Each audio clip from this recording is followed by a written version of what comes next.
Bonjour à tous. Dans cette troisième vidéo sur l'apparition de Notre-Dame à Fatima au Portugal, je vais donner le contenu du message de Notre-Dame à sa troisième apparition le 13 juillet 1917. C'est pendant cette apparition qu'elle révèle des secrets et des prophéties sur le destin des nations qui intriguent et passionnent encore beaucoup de chrétiens aujourd'hui. Ce 13 juillet, Notre-Dame dit alors aux enfants: Sacrifiez-vous pour les pécheurs, et dites souvent, spécialement lorsque vous ferez un sacrifice: Ô Jésus, c'est par amour pour vous, pour la conversion des pécheurs et en réparation des péchés commis contre le cœur immaculé de Marie. Les sacrifices, ce sont bien sûr les offrandes faites selon notre devoir d'État, c'est-à-dire toutes les bonnes actions et les devoirs que nous accomplissons loyalement selon notre situation familiale et sociale. Ce sont aussi les souffrances que nous offrons à Dieu. La conversion des pécheurs, c'est ce que nous souhaitons pour qu'ils arrêtent de faire du mal aux autres hommes, tout en sauvant leur âme de l'enfer. À chacune de nos offrandes, nous devrions donc réciter cette prière pour solliciter la miséricorde divine, en espérant qu'à chacune de ces prières, des crimes ou d'autres méfaits graves soient empêchés grâce à elle. C'est après l'enseignement de cette prière que Notre-Dame révèle ce qui est considéré comme le premier secret, ou la première partie de son secret. Elle montre aux enfants ce qu'est l'enfer. C'est un océan de feu dans lequel sont plongées des âmes criant et gémissant de douleur et de désespoir, reconnaissables par leurs formes humaines, mais sous l'aspect de charbon ardent. Les démons sont aussi plongés dans cet océan de feu avec les âmes humaines, mais sous la forme d'animaux effrayants, répugnants et inconnus. Notre-Dame prévient: Vous avez vu l'enfer où vont les âmes des pauvres pécheurs. Afin de les sauver, Dieu veut établir dans le monde la dévotion à mon cœur immaculé. Si vous faites ce que je vous dis, beaucoup d'âmes seront sauvées et vous aurez la paix. La guerre va se terminer. Mais si l'on ne cesse d'offenser Dieu, sous le règne de Pie XI, il en commencera une autre, pire encore. Lorsque vous verrez une nuit éclairée par une lumière inconnue, sachez que c'est le grand signe que Dieu vous donne, qu'il va punir le monde de ses crimes par le moyen de la guerre, de la famine et de persécutions contre l'Église et le Saint-Père. Malheureusement, les hommes n'ont pas cessé d'offenser Dieu après l'avertissement de Marie, et le 25 janvier 1938, environ un an avant la mort du pape Pie XI, le grand signe dont a parlé Notre-Dame s'est produit. Il a été assimilé à une aurore boréale, mais en réalité, il ne correspondait à aucun phénomène météorologique connu. Un ciel rouge-feu a embrasé le ciel dans de nombreux endroits de la planète. Peu après, en mars 1938, Hitler annexait l'Autriche juste avant de revendiquer la région des Sudètes en Tchécoslovaquie. L'engrenage de la guerre accélérait alors brutalement. Après son avertissement sur la prochaine guerre, Notre-Dame a ajouté le deuxième secret. Elle a dit: Afin de l'empêcher, je viendrai demander la consécration de la Russie à mon cœur immaculé et la communion réparatrice des premiers samedis. Si l'on répond à mes demandes, la Russie se convertira et on aura la paix. Sinon, elle répandra ses erreurs à travers le monde, provoquant des guerres et des persécutions contre l'Église. Les bons seront martyrisés, le Saint-Père aura beaucoup à souffrir, plusieurs nations seront anéanties. À la fin, mon cœur immaculé triomphera. Le Saint-Père me consacrera la Russie qui se convertira et un certain temps de paix sera accordé au monde. Au Portugal se conservera toujours le dogme de la foi. Le 13 juin 1929, quand Staline instaure son pouvoir absolu, Notre-Dame demandera à nouveau la consécration de la Russie. Elle le fera par une révélation à Sœur Lucie, une des trois enfants voyants de l'apparition, devenue religieuse carmélite une fois adulte. Notre-Dame demanda la consécration de la Russie à son cœur immaculé par le pape avec tous les évêques du monde réunis.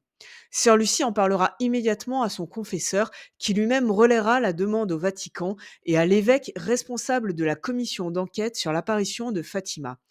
Bien que l'enquête, commencée déjà depuis quelques années, ait validé le sérieux des propos des trois petits voyants de l'apparition et surtout de Sœur Lucie, le pape en exercice n'appliquera pas le souhait de Notre-Dame tel qu'elle l'a formulé.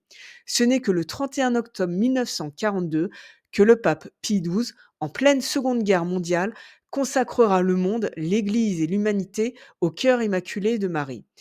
Ça répond pas encore exactement à la demande de Notre-Dame, qui voulait une consécration de la Russie spécifiquement et pas du monde en général.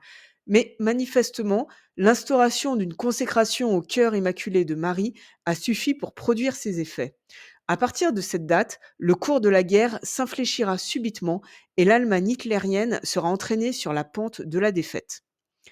En 1984, le pape Jean-Paul II convoque tous les évêques du monde et consacre le monde entier au cœur immaculé de Marie. Il prononce une allusion à la Russie sans la nommer directement, non pas pour des raisons politiciennes, mais pour éviter des représailles contre le syndicat opposant Solidarnosc en Pologne. La sincérité de la démarche semble en tout cas avoir été agréée par Dieu et par Notre-Dame.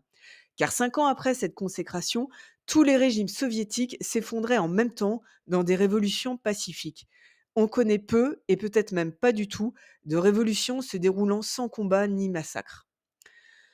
Alors, on peut se demander pourquoi la Sainte Vierge a averti le monde des atrocités qu'allait commettre la Russie communiste, mais n'a pas évoqué spécifiquement l'avènement d'Hitler au pouvoir, pourtant cause principale du déclenchement de la Seconde Guerre mondiale.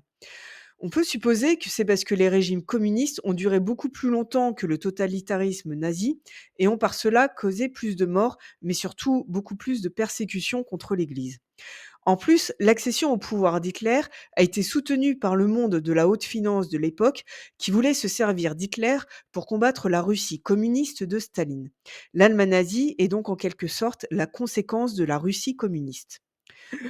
On peut aussi se demander pourquoi Dieu a permis que la vie de millions de personnes dépende du bon vouloir d'un seul homme, en l'occurrence le pape, de consacrer la Russie au cœur immaculé de Marie. Ça peut sembler très injuste a priori. D'ailleurs, sœur Lucie demandera elle-même à Notre-Dame pourquoi Jésus ne procède pas lui-même à la consécration de la Russie. Notre-Dame lui répondra que c'est parce que Jésus veut établir et étendre dans le monde entier la dévotion à son cœur immaculé. La réponse de Notre-Dame suggère que la dévotion à son cœur immaculé est un culte qui doit produire ses effets dans un cadre bien plus large que le combat contre le stalinisme et qui doit produire ses effets dans le monde entier et pour toutes les époques de l'histoire.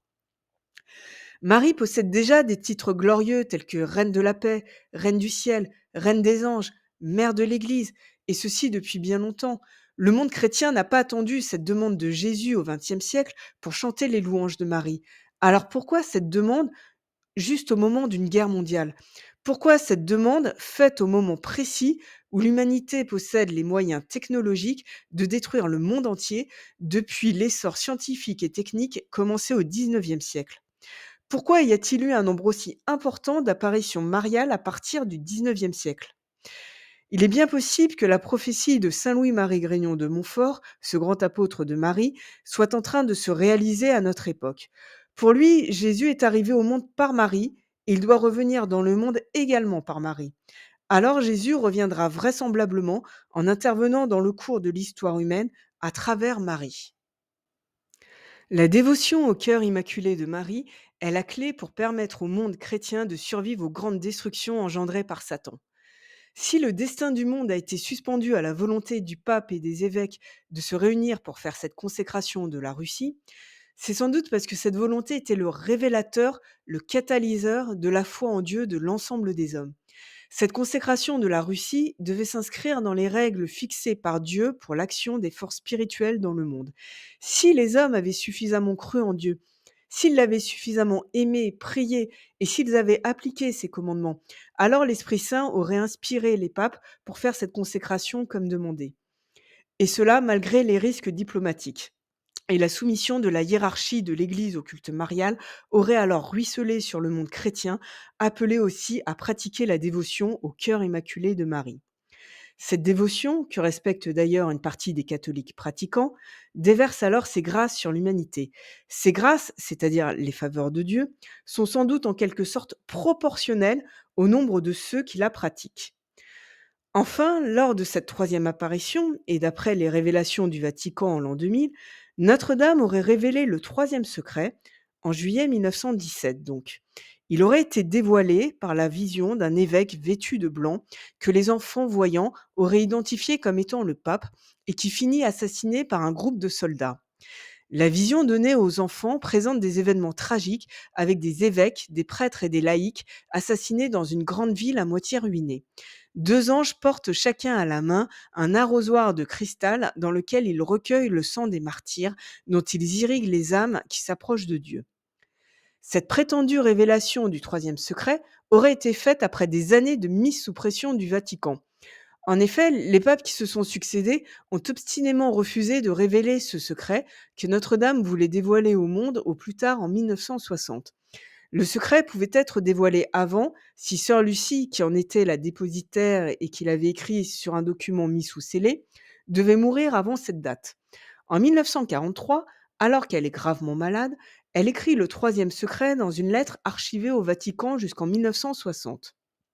Ensuite, les papes Jean XXIII et Paul VI liront le secret et refermeront l'enveloppe, refusant de dévoiler le secret. Le pape Jean-Paul Ier décédera après un règne de seulement 33 jours. C'est donc finalement le pape Jean-Paul II qui prétendra révéler ce fameux troisième secret qui a mis le Vatican sous la pression du monde catholique pendant des décennies. Le silence coupable du Vatican autorisait en effet toutes les hypothèses. Finalement, le pape Jean-Paul II a publié un texte présenté comme le troisième secret en l'an 2000. Jean-Paul II, qui avait beaucoup de pression de la part des hauts cadres du Vatican, a prétendu que le secret faisait en fait allusion à des événements déjà révolus en l'an 2000, à savoir des vicissitudes traversées par le pape qui se seraient réalisées avec l'attentat manqué contre lui du 13 mai 1981. Il avait été blessé mais avait survécu. Jean-Paul II dira qu'il a senti une main invisible détourner la balle du terroriste turc Mehmet Ali. Cela le poussera à relire à ce moment-là le troisième secret de Fatima. Il faut dire que l'attentat contre lui a eu lieu un 13 mai et que c'est aussi un 13 mai qu'ont commencé les apparitions de Notre-Dame de Fatima. Mais pourquoi Notre-Dame aurait-elle donné son secret dans le cadre d'un miracle spectaculaire, communément appelé la danse du soleil, si c'était juste pour alerter d'un attentat raté commis contre un pape? Pourquoi donner la date butoir de 1960 pour révéler le secret s'il concernait un événement de l'année 1981? Ça n'est pas cohérent et le troisième secret de Fatima n'avait sûrement rien à voir avec l'attentat contre Jean-Paul II.